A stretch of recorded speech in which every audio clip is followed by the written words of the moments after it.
Olá, olá, bom dia. Vamos para a nossa aula de língua portuguesa. A aula de hoje vai ser o quê? Nossa primeira aula no nosso livro didático. Gente, eu quero que vocês, primeiramente, coloquem o nome no livro de vocês, dá uma olhada nele, pode folhear ele aí. Esse livro é seu, você deve cuidar dele. Você deve colocar ele num lugar onde seu irmãozinho não possa pegar, né? Que se ele vai pegar, ele vai querer rabiscar, que isso é normal de criança. Você deve colocar um lugar que ele não vai molhar. Então, esse livro, ele é seu amigo. A gente fala que o livro é nosso amigo. Então, você deve cuidar muito bem dele, porque ele vai andar com você aí pro resto do ano inteirinho. E a gente vai fazer muitas atividades nele. E a atividade de hoje, a gente vai falar um pouco sobre poema. Vai estar lá na página 110. A gente vai relembrar o que é o poema. Vocês se lembram o que é o poema? Gente, um poema, ele vai sempre tratar de sentimentos. Ele quer a intenção, se perguntar, se fazer essa pergunta, para que serve o gênero textual poema? Ele serve para despertar um sentimento no leitor. Ele pode despertar um sentimento de amor, de saudade, de alegria, qualquer tipo de sentimento. Então, o poema, ele sempre vai trazendo, vai estar retratando algum sentimento. Aí, através das leituras do poema que a gente vai identificar, né? E é muito importante fazer uma leitura do poema, não aquela leitura simples, sim, básica. Você tem que, ao ler um poema, você tem que fazer uma entonação, você tem que identificar com aquele sentimento e vai, na sua voz, na sua expressão facial, aquele sentimento vai ter que estar se destacando. Porque só assim você vai estar transmitindo esse sentimento para a pessoa, através da leitura do poema. E o poema, ele tem algumas características. Veja comigo esse poema aqui da atividade de hoje. O poema, ele é composto por versos, que são essas linhas.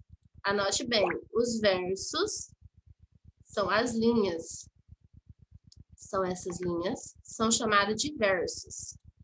Já esse conjunto de versos, aqui, tá torto aqui minha linha, hein?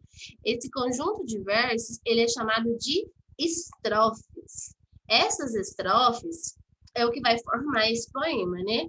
Então, primeiramente, cada linha dessas é chamada de versos. E esse conjunto de linha é chamado de estrofe.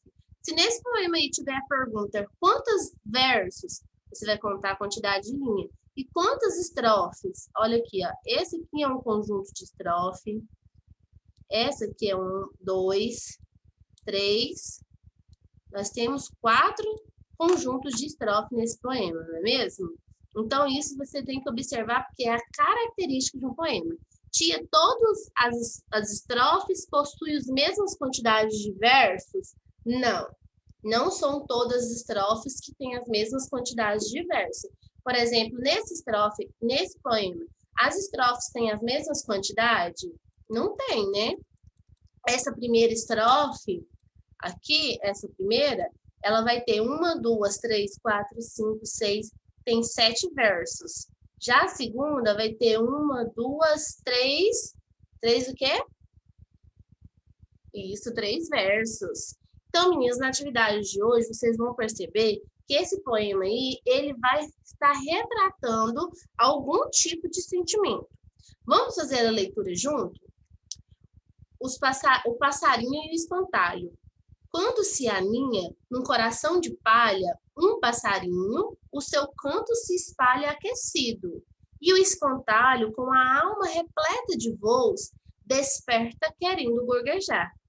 Espigas saudam, amarelos brincam ao seu redor do vulto esfarrapado. Campos acordam em festa, o orvalho anunciando que o dia está sorrindo.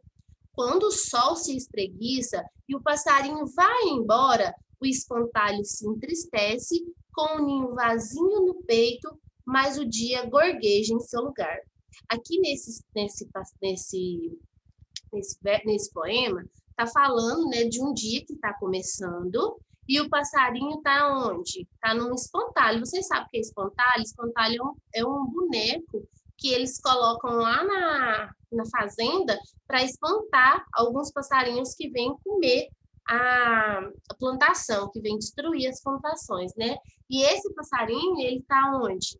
Ele está aninhado no ombro do espantalho. Aqui tem algumas palavras que vocês têm que prestar atenção. Por exemplo, desperto querendo gorguejar. O que é isso? Ó? O seu canto se espalha aquecido. Tá falando de quem? Tá falando do passarinho. Com a alma repleta de voo, desperta querendo gorguejar. E o passarinho desperta querendo cantar, né? Desperta querendo voar. Espigas saudam, amarelos brincam ao redor. Quem é os amarelos? São as espigas de milho, né? O seu vulto esfarrapado. Campos acorda em festa, com o orvalho anunciando que o dia está sorrindo. Orvalho, menino, sabe aquele sereno que tem assim que você acorda, a planta está toda molhada? Aquilo lá que é chamado de orvalho. Então, no poema, vocês vão ter que fazer essa leitura de que está significando a palavra, de que eles vão estar falando. Então, aqui, esse poema, ele está fazendo qual tipo de sentimento que ele vai estar trazendo? Para que ele vai falar? Qual é o tempo? Onde está se passando esse poema? Onde que se passa essa podemos dizer, história, né? Passa na cidade, no campo, o que está acontecendo? É isso que vocês vão ter que identificar nessa atividade de hoje. A atividade de hoje vai ser, vocês vão ler o poema na página 110 e responder a página 111. E qualquer dúvida, pode me chamar aqui no privado. O vídeo ficou meio longo, mas tem que assistir até o final, certo? Então, um beijo. Qualquer dúvida, me chama aqui no meu privado, viu?